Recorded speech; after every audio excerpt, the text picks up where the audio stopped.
Appointment with death. Appointment with death. Agatha ख्रिस्ती. प्रकरण भाग 2 प्रकरण 5. एखादं भलं मोठं जहाज बंदरात शिरावं तशी लेडी वेस्टहोम खोलीत शिरली. जहाजामागून नगण्य होडी यावी तशी मागोमाग मिस ॲमेबेल पियर्स आली आणि मागच्या एका खुर्चीवर बसली. बसाड्या आवाजात लेडी वेस्टहोम म्हणाली, मॉन्सियर पायरो, तुम्हाला हवी ती मदत करायला मला आनंदच वाटेल. ते माझं सामाजिक कर्तव्यच आहे. मिस पियर्स पोपटपंची करीत म्हणाली, केवढी दारुण शोकांतिका झाली नाही. म्हातारी मेली, पुटुक्कन मरून गेली. डोळ्याचं पातं लवतं ना लवतं तोच गुडूप. शांतपणे पायरोनं विचारलं, त्या दिवशी दुपारनंतर नक्की काय झालं ते सांगाल का मला? नक्कीच. तुम्हाला हवी ती मदत करायला मी केव्हाही तयार आहे. ते माझं सामाजिक कर्तव्यच आहे. मी आनंदानं तुम्हाला मदत करीन. त्या संध्याकाळी काय घडलं हे मला चांगलं आठवतंय. मी आणि मिस पियर्स तुम्हाला सर्व मदत करू. हो ना पियर्स? हो तर. केवढी दुर्दैवी शोकांतिका. डोळ्याचं पातं लवतं न लवतं तोच म्हातारी गेली. मिस पियर्स म्हणाली, त्या संध्याकाळी नक्की काय घडलं ते सांगताय ना? पायरोनं विचारलं.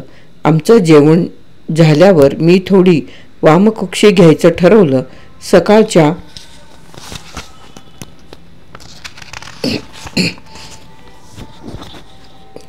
सकाळच्या फेरफटक्याने जरा थकलेले होते म्हणजे काय, तशी थकलेले नव्हतेच. मी क्वचितच थकते. थकावट म्हणजे काय हेच मला ठाऊक नाही. सार्वजनिक जीवनात वावरताना. पायरो सूचकतेनं खोकला. तर मी काय म्हणत होते? हां, तर मी थोडी वामकक्षी घेण्याचं ठरवलं. मिस पियर्सलाही ते पटलं. हो ना पियर्स? हो तर. पटलं म्हणजे काय? पटलंच. मी इतकी जाम थकलेले होते. मी लेडी साहेबांच्या इतकी कणखर नाही ना. इतर कोणत्याही गोष्टीसारखीच थकावटीवरही माणसाला मात करता येते. शारीरिक गरजांपुढे कधीही मान तुकवायची नाही हा माझा दृढ निश्चयच आहे. पायरो म्हणाला, जेवणानंतर तुम्ही तुमच्या तंबूत थोडी वामकुक्षी घेण्यासाठी गेलात, होय ना? हो. म्हातारी तिच्या तंबूच्या दारात खुर्चीवर बसलेली होती. बाहेर जाण्यापूर्वी तिच्या सुनेनंच तिला त्या खुर्चीवर आणून बसवलं. तुम्ही दोघींनीही ते पाहिलंत? मिस पियर्स म्हणाली, हो. आमच्या तंबूच्या समोरच आहे तो तंबू. आमच्या तंबूपासून जरा दूरच आणि उंचीवर आहे. लेडी साहेब म्हणाल्या, गुहा असलेल्या खडकाच्या जरा खाली काही तंबू आहेत. मधून एक लहान ओढा वाहतो. त्या ओढ्याच्या अलीकडे जेवणाचा मोठा तंबू आहे. जवळच दुसरे काही तंबू आहेत. जेवणाच्या तंबूच्या उजव्या बाजूला तिचा तंबू आहे. आमचे तंबू डाव्या बाजूला आहेत. त्या तंबूंची तोंडं खडकासमोर आहेत. खडक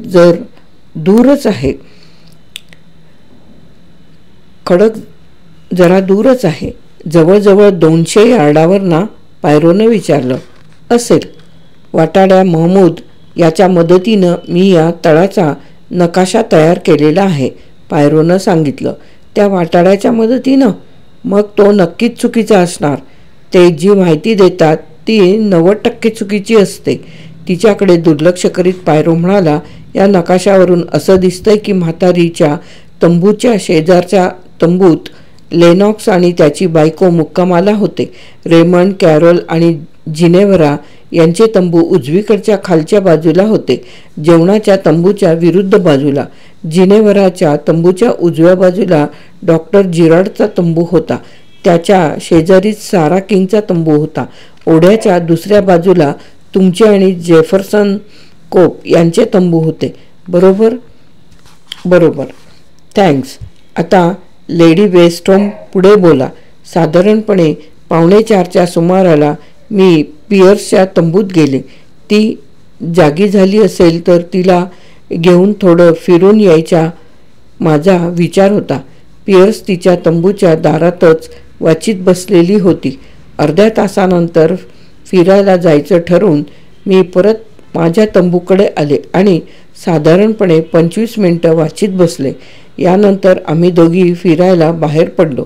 तळावरचे सर्व झोपलेले असावेत. सर्वत्र शांतता होती. म्हातारी एकटीच तिच्या तंबूच्या दाराजवळच्या खुर्चीवर बसलेली होती. जाण्यापूर्वी तिला काही लागतं का हे विचारण्यासाठी आम्ही तिच्याकडे गेलो, पण कसली उद्धटती थेरडी. पियर्स फणकारानं म्हणाली का लेडी साहेबांनी स्पष्टीकरण केलं.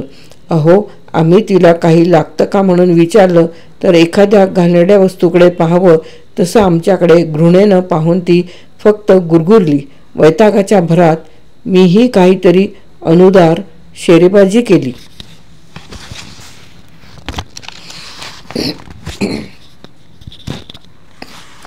काय शेरेबाजी केलीत? पायरोनं विचारलं. मी पियर्सला म्हणाले, कदाचित हिनं खूप दारू ढोसली असावी. विचित्रच वागणं होतं तिचं.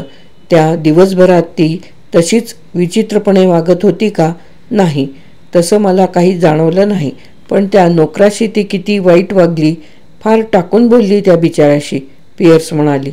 लेडी साहेब पुस्ती जोडीत म्हणाल्या, हो, मला चांगलं आठवतंय ते. म्हातारी त्या नोकरावर भयंकर चिडलेली होती. कोणत्या नोकरावर? पायरोनं विचारलं.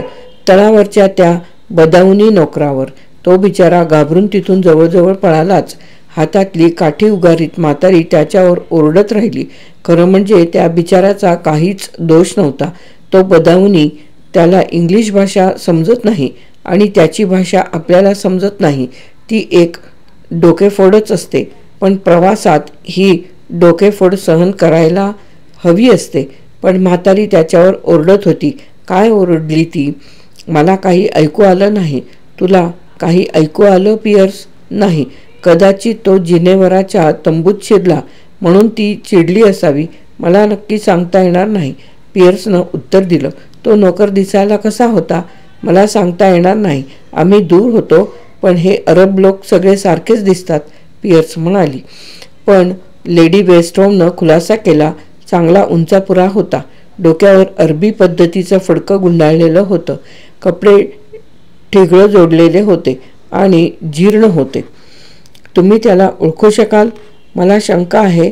त्याचा चेहरा आम्हाला दिसला नाही. आणि पियर्स म्हणाली, त्याप्रमाणे सगळे अरब सारखेच दिसतात. म्हातारी इतकी संतापायचं कारण काय कारण असावं? त्यानं काय चूक केली असावी? इथले नोकर सहनशक्तीचा अंत पाहणारेच असतात. एक बदावनी नोकर म्हातारीजवळ गेला. तिनं त्याला काहीतरी आणायला सांगितलं असावं आणि त्यानं दुसरंच काही आणलं असावं आणि म्हातारी भडकली. मीही एका नोकराला माझ्या बुटांना हात लावू नकोस, माझे बूट मीच साफ करीन असं बजावलं होतं. अर्थात खाणाखुणांच्या भाषेत.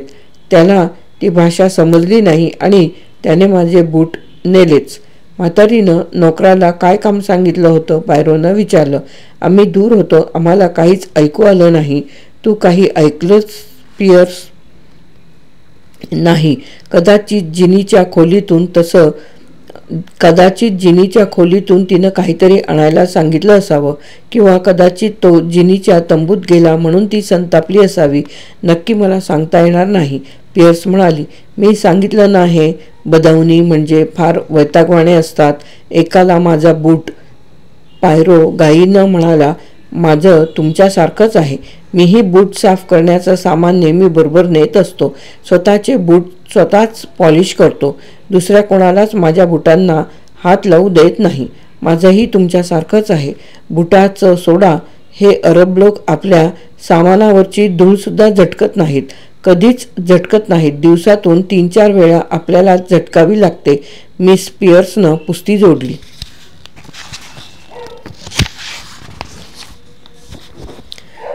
ते करणं भागच पडतं. मला धूळ अजिबात सहन होत नाही आणि इथल्या माशा बाजारात तर भयानकच. ते अरब नोकर तर माझ्यापेक्षाही भयानक. इंग्रजी भाषा त्यांना समजत नाही आणि त्यांची हेंगाडी भाषा आपल्याला समजत नाही. पण माशांसारखे भोवती घोंगावत असतात. माशांना झटकता तरी येतं, यांना झटकताही येत नाही, मिस पियर्स म्हणाली.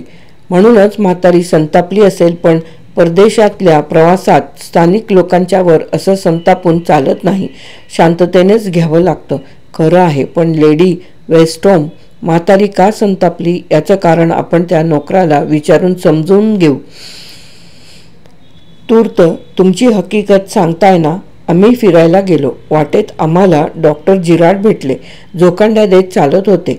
फार आजारी दिसत होते.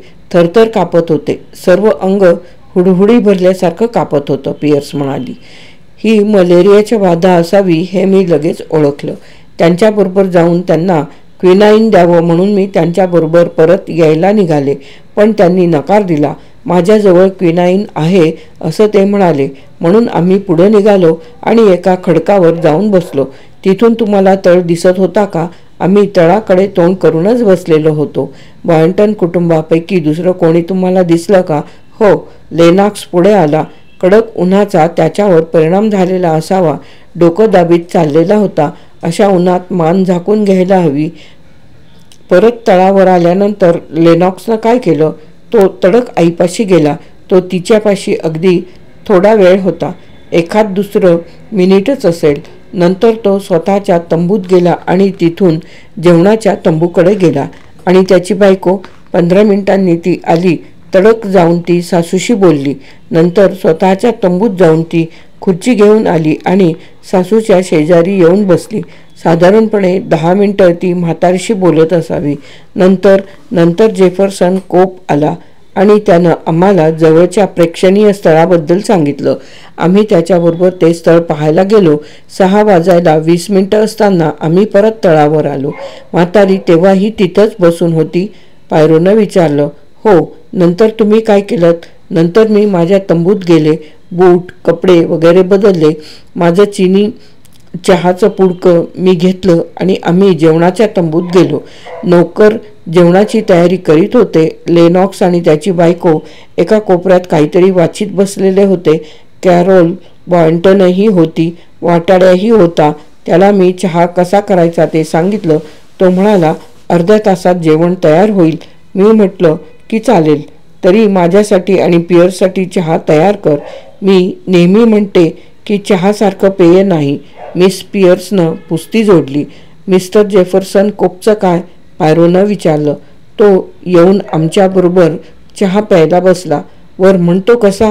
म्हणे अमेरिकन लोकांना चहा पिण्याची सवय नसते. लेडी वेस्टहॉम खाकरून म्हणाली, हा मिस्टर कोप मला येऊन चिकटतो की काय अशी मला धास्ती वाटली. तो माणूस म्हणजे डोकेदुखीच आहे. प्रवासात माणसांना हाताच्या अंतरावर दूर ठेवता येणं अवघड जातं. खास करून अमेरिकन माणसं तशी मठ्ठ असली तरी तुम्हाला गृहीत धरून चालतात.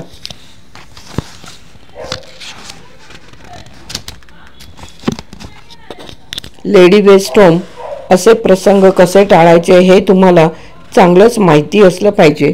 प्रवासातही जी माणसं तुमच्या उपयोगाची नसतात त्यांना कसं फुटवायचं याच्या युक्त्या तुम्हाला चांगल्या माहिती असणार. पायरो म्हणाला, मला वाटतं त्यात मी चांगलीच वाकबगार आहे. पायरोच्या नजरेतला उपरोध तिच्या डोक्यावरून गेला.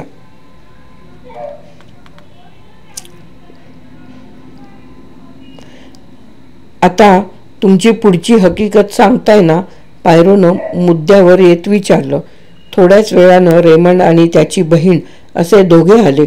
सगळ्यात शेवटी मिस सारा किंग आली. जेवणाची तयारी झाली. एक नोकर म्हातारीला जेवणासाठी बोलवायला गेला. त्यानं परत येऊन म्हातारीला बरं वाटत नसल्याचं सांगितलं. सारा किंग मदतीला धावली. परत येऊन तिनं म्हातारी मरण पावल्याचं सांगितलं. तिनं ते एकदमच सांगून टाकलं. धाडकन सांगून टाकलं. अशा बातम्या अडवळणानं सांगायच्या असतात, मिस पियर्स म्हणाली. या बातमीचा बॉयंटन कुटुंबियांवर काय परिणाम झाला ते सांगणं फार कठीण आहे. ते सर्व अगदी शांत दिसले. ते सर्व उठून सारा किंग बरोबर म्हातारीकडे गेले. मी आणि पियर्स तिथंच बसून राहिलो. नंतर वाटाड्या आणि सारा किंग परत आले. मी ताबडतोब जेवण वाढायला सांगितलं. बॉयंटन कुटुंबियांना नंतर एकांतात जेवण घेता यावं म्हणून मीही काळजी घेतली. आम्ही चौघांनी जेवण घेतलं. नंतर मी, पियर्स आणि सारा किंग आपापल्या तंबूकडे गेलो. जेफरसन कोप तिथंच थांबला. तो त्या कुटुंबाचा मित्र असल्यामुळे त्यांना काही मदत लागली तर करावी या उद्देशानं तो थांबला असेल. बस, सांगण्यासारखं माझ्याकडे इतकंच आहे.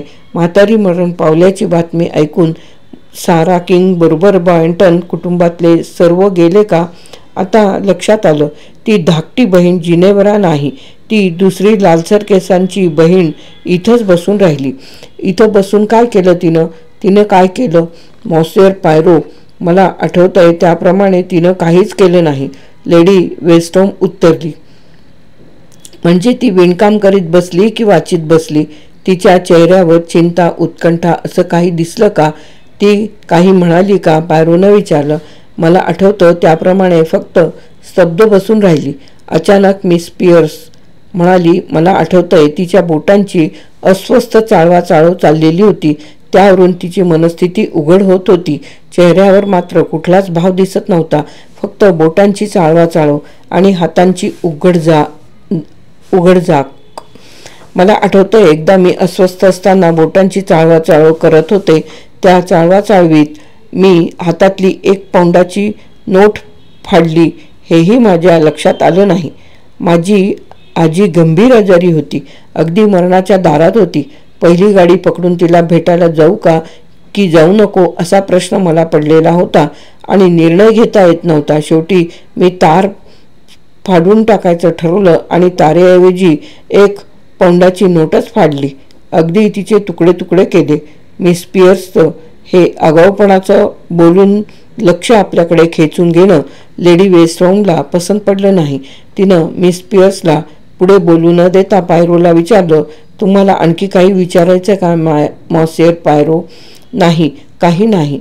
तुम्ही सर्व काही अगदी स्वच्छ आणि स्पष्ट सांगितलेलं आहे. माझी आठवण अगदी पक्की असते, लेडी वेस्टहॉम समाधानानं म्हणाली. Thank you monsieur pyro.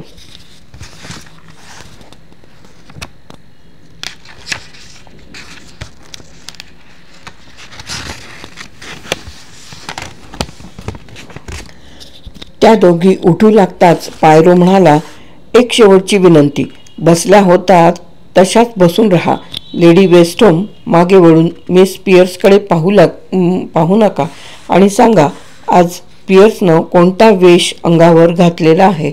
त्याची काही गरज आहे का? कृपया मी सांगतो तसं करा. खांदे उडवून लेडी वेस्टहॉमनं पियर्सच्या वेशाचं इत्थंभूत वर्णन केलं. नंतर पायरो म्हणाला, तुमची नजर आणि तुमची स्मरणशक्ती या दोन्हीचं कौतुकच केलं पाहिजे. लेडी वेस्टहॉम उठून जाऊ लागली. पाठोपाठ पियर्सही निघाली. तिला थांबवीत पायरो तिला म्हणाला, त्या टेबलावरचा रानटी फुलांचा गुच्छ पाहिलास का? हो. तू तंबूत आलीस तेव्हा मी 1-2दा शिंकलो, हे तुझ्या लक्षात आलंच असेल. हो. नाही, काही सांगता येणार नाही, पण मी शिंकलो हे तरी आठवतंय ना? हो, ते आठवतंय. या फुलांचे परागकण नाकात शिरले तर सर्दी, पडसं होतं, कधी कधी तापही येतो. पण ते असो. हो, माझ्या चुलत बहिणीला नेहमी हा त्रास होतो.